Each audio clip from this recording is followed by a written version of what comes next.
Welcome dear friends. In this video we will discuss daily current affairs MCQs of 4th June 2023. So let's start. Question is, which event Russia barred entry to journalists from unfriendly countries?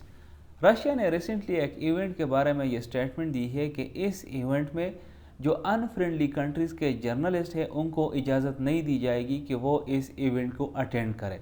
तो ये कौन से event की बात हो रही है? The correct option here is Saint Petersburg International Economic Forum. Unfriendly countries का मतलब रशिया का ये है कि जो यूरोपियन कंट्रीज़ है या अमेरिका है, तो उन ममालिक के जो भी जर्नलिस्ट होंगे वो इस इवेंट में उनको इजाज़त नहीं होगी कि वो इस इवेंट को अटेंड करें। इसके अलावा आपको ये भी पता होना चाहिए कि Saint Petersburg International Economic Forum start होगा इस साल 14 जून से और ये जारी रहेगा 17 जून 2023 तक। Next is, which bill did US President Joe Biden sign into law on June 3, 2023, suspending the current federal debt limit of $31.4 trillion until the first day of 2025?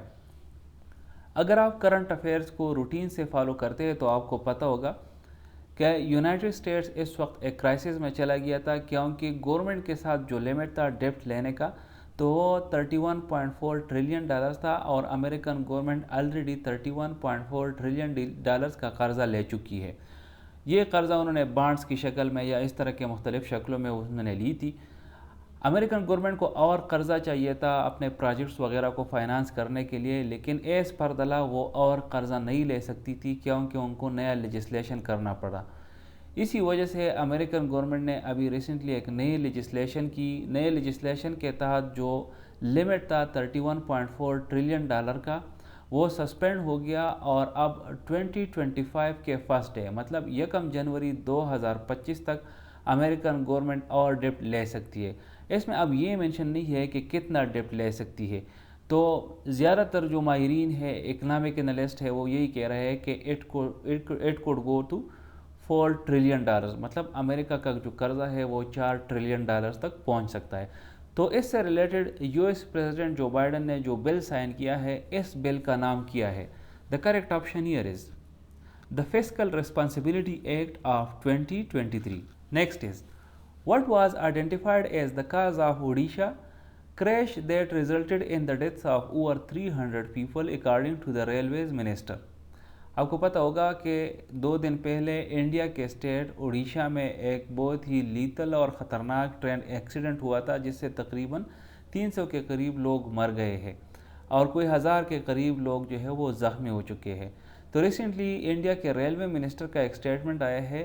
उन्होंने रीज़न बताया है कि किस रीज़न की वजह से ये जो ट्रेन का इंसिडेंट है ये पेश आया है।